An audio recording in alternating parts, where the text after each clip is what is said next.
My fiancé said my disabled brother was an embarrassment and banned him from our wedding. I replied, "Thanks for the truth." Then I took the ring off her finger and canceled the wedding. She was left frantically apologizing after realizing her cruelty cost her everything. I, 32 male, am, or I guess was, engaged to Ashley, 30. We were together for 4 years, lived together for 2. The wedding was supposed to be in 3 months. It was a whole thing, 150 guests, a rustic chic barn venue, the kind of event her mother, Sandra, lives for. I thought I was happy, truly. You don't see the rot until the floorboards give way beneath you. My brother, Anthony, 29, is the best person I know. When we were kids, a drunk driver hit his bike. He was in a coma for weeks. He recovered, but not completely. He walks with a significant limp and has a slight speech impediment. It doesn't define him. He's a brilliant graphic designer, funny as hell, and has a core of pure steel. He's my only family. As our parents passed away a few years ago, he was, obviously, going to be my best man. Last Tuesday night, Ashley and I were finalizing the seating chart. Her mother was over, which should have been my first red flag. Sandra has a way of turning everything into a referendum on her own social standing. "Mark, darling," Sandra started, tapping a perfectly manicured nail on Anthony's name. "We need to discuss the optics of the wedding party." I just looked at her. "The optics?" Ashley jumped in, her voice unnaturally bright. "What Mom is trying to say is, maybe it would be better if Anthony could participate in a different way. Not as best man." I put my pen down. The air in the room went still. "What different way?" "Well," Ashley continued, refusing to meet my eyes, "the ceremony, it's the centerpiece, all eyes on us. The procession, the standing at the altar, it's a lot of physical activity." The subtext was a tidal wave. I made her say the words. "What are you talking about, Ashley?" She finally looked at me, her expression hardening with frustration, as if I were the one being difficult. "Mark, be realistic. It's gonna be awkward. People will be uncomfortable. The limp, the way he talks, it's an embarrassment. It's not the atmosphere we want." An embarrassment. The words just hung there. I didn't feel anger, not at first. It was a profound, chilling clarity, like a camera lens snapping into perfect focus. I saw her mother, preening with approval. I saw the 4 years, the shared apartment, the future I'd imagined, and realized it was all built on a lie. I was in love with a person who didn't exist. The woman in front of me was a stranger. I looked at her, and my voice came out quiet, colder than I knew I was capable of. "Thanks for the truth." I stood up. I walked over to her, and she flinched, maybe expecting me to yell. Instead, I gently took her left hand. She stared, confused, as I slid the engagement ring off her finger. It was my grandmother's. "What are you doing?" she whispered, her voice trembling. I placed the ring on the coffee table. "The wedding is canceled." I turned and walked to our bedroom, closing the door behind me. I heard Sandra squawk, "Well, I never." Then Ashley started pounding on the door. "Mark, don't be so dramatic. Mark, open the door. We can talk about this." I didn't answer. I sat on the edge of the bed and made the first 2 calls. The first was to the venue. I ate the $5,000 deposit. The second was to the caterer. Lost another $2,500. Then I sent a group text to my groomsmen and a short, carefully worded email to our shared wedding mailing list. Subject: wedding canceled. Due to unforeseen circumstances, the wedding of Mark and Ashley will not be taking place. We apologize for any inconvenience this may cause. When I finally opened the bedroom door an hour later, Ashley was sitting on the couch, sobbing. Sandra was gone. The seating chart was ripped to shreds on the floor. "I fixed it," she wept, looking up at me, her face a mess of tears and makeup. "He can be the best man. I'll tell him I'm sorry." I didn't mean it. But she did. That was the thing. She was sorry she got caught, sorry for the consequences. She wasn't sorry for the cruelty. She'd just try to hide it better next time. "You need to pack your things, Ashley." "No, this is my home." "I'm the only one on the lease," I said, the fact landing with quiet finality. "I'll give you 30 days. She stared at me, her grief curdling into fury. "You're throwing away our entire life because I was a little honest over him?" I just looked at her. I didn't need to say anything else. I knew this was just the beginning. People like Ashley and Sandra don't just walk away. They try to burn everything down. But I'm not the dramatic, hysterical type. I'm a planner, and I was already making a new plan. So, am I the a-hole? Update 1. First, thanks for the overwhelming support. It's validating to know I'm not crazy. A lot of you warned me that this would get ugly, and you weren't wrong. Ashley's reaction has moved from desperate apologies to scorched earth. As predicted, she didn't take the 30-day notice seriously. She stayed in the apartment, alternating between giving me the silent treatment and having long, loud phone calls with her mother about how I'm a monster. Small, petty things started happening. My premium Spotify account was suddenly blasting her sad girl breakup playlist in my car. She left her muddy Adidas sneakers on the new rug I just bought. Then, my favorite coffee mug, a gift from Anthony, was found shattered in the trash can. I didn't say a word. I just took a photo and added its replacement cost to a private document I'd started on my computer titled Damages and Debts. Then came the money. I got a call from Sandra. She didn't bother with pleasantries. "Mark, I've been looking at the receipts for the wedding. My husband and I are out nearly $12,000 on non-refundable deposits for the flowers, the band, and Ashley's dress. We expect to be reimbursed." I was prepared for this. During my initial cancellation spree, I had kept a meticulous record. "Sandra," I said, my voice even. "The wedding was canceled because you and Ashley presented a condition for it to proceed, that my brother be excluded. I did not agree to that condition. The failure of the wedding to proceed rests on your decision, not mine. I will not be reimbursing you for anything." She sputtered. "That's ridiculous. You canceled it. We have a contract with the florist." "Then you should take that up with the florist," I said, and hung up. The next day, I received a formal-looking email from Ashley, which I'm sure her mother helped her write. It was a list of demands. Reimbursement for the $12,000 in wedding expenses. She wanted to be bought out of the apartment for her half of the $2,850 security deposit. She demanded I keep paying the insurance on her car for the next 6 months while she gets back on her feet. Here's the thing, I'm a project manager by trade. I live and die by documentation. I replied to the email, CCing Sandra and her father Donald, who had been silent until now. Subject: refinancial arrangements. Ashley, thank you for outlining your position. To clarify a few points, as stated to Sandra, I will not be covering any expenses related to the canceled wedding. The decision to terminate the engagement was a direct result of the unacceptable conditions you imposed regarding my brother's inclusion. Regarding the security deposit, as you are not on the lease and have never contributed to the rent, our agreement was I paid rent/utilities and she paid for groceries. You have no legal claim to the deposit. However, I have attached a spreadsheet detailing your share of the utilities for the past 24 months, which you have not contributed to.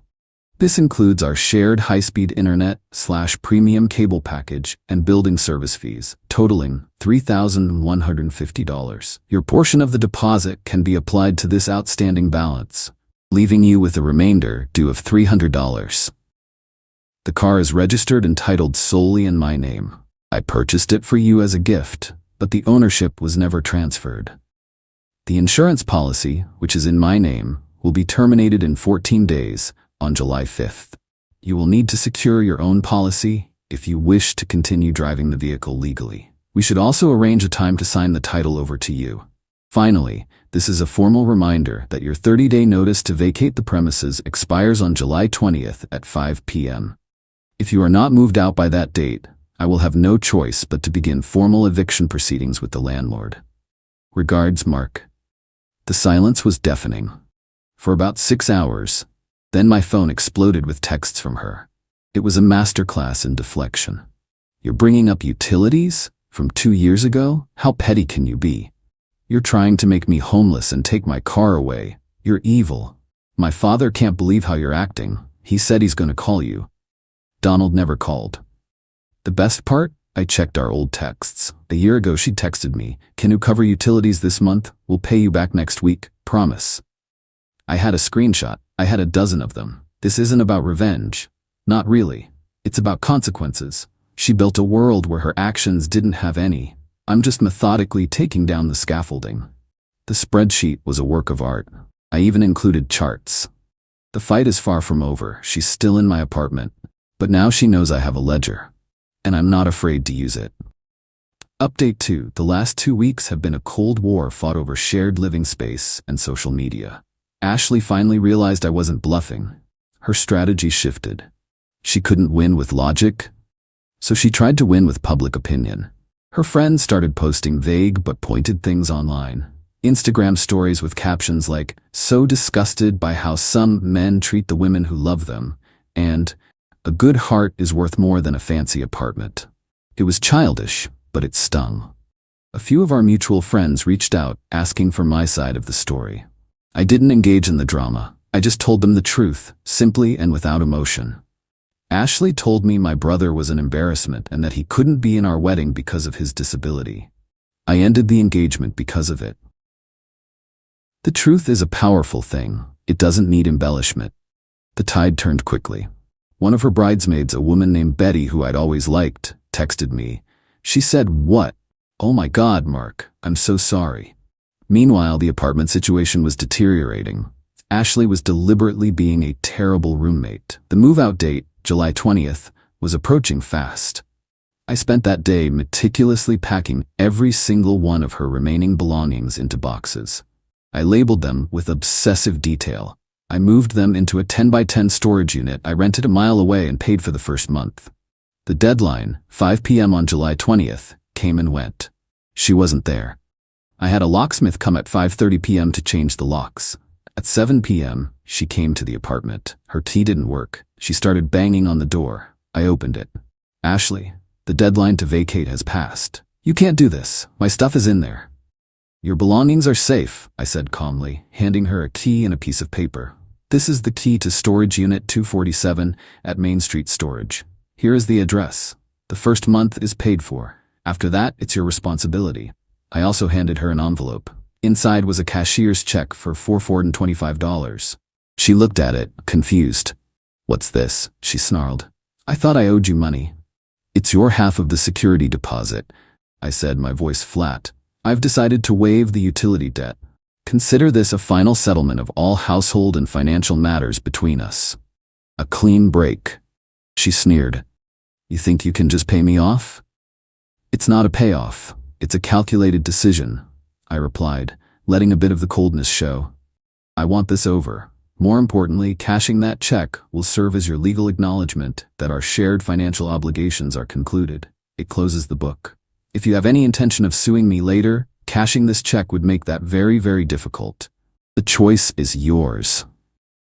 I saw the flicker in her eyes, the greed warring with the anger. She snatched the envelope.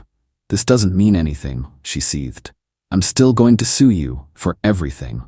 "That's your prerogative," I said. "But as of 5:01 p.m. today, you are no longer a resident. If you set foot in this apartment again, you will be trespassing." I closed the door. The banging continued for a while, then it stopped. I felt a pang of something, not regret, but a deep, aching sadness for the man who had stood in the same hallway a month ago, believing he was in love. Then I went and poured myself a drink in my father's crystal glass, and for the first time in weeks, my home was quiet. Final update. It's been a while. Life has settled into a new kind of normal. I wanted to close the loop for everyone who followed this saga. The quiet I felt that night after changing the locks was the beginning of the end. Ashley, predictably, did not go gentle into that good night. She lawyered up.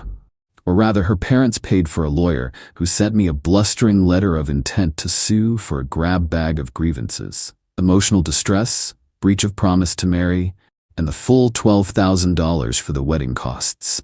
My response was simple. I hired a lawyer for a few hours of consultation. We drafted a single, concise response. It included a copy of the original lease agreement with only my name on it, the spreadsheet of her unpaid utilities, marked as waived as part of final settlement, a copy of the cashed cashier's check for $1,425, and the pièce de résistance, a sworn affidavit from Betty, her former bridesmaid, detailing Ashley's comments about Anthony.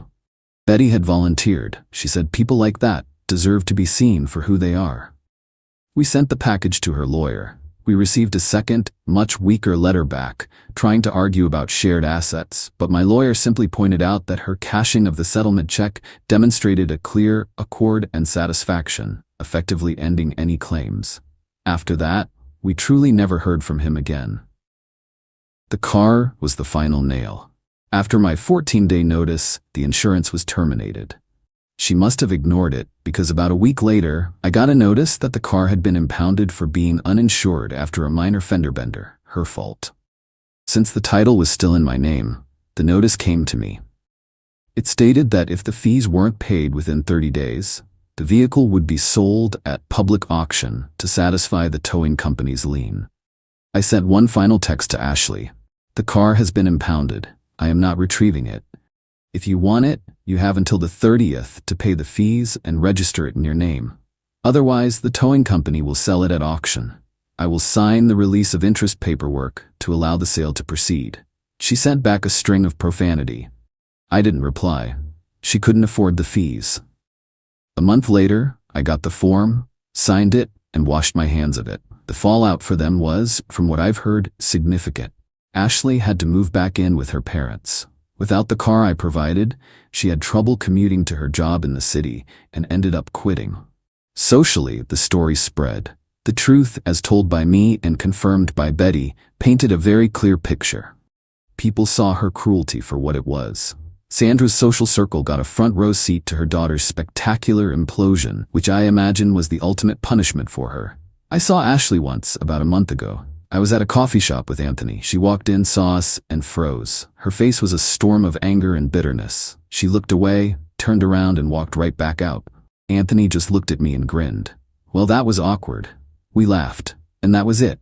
There was no lingering pain, no feeling of victory, just nothing.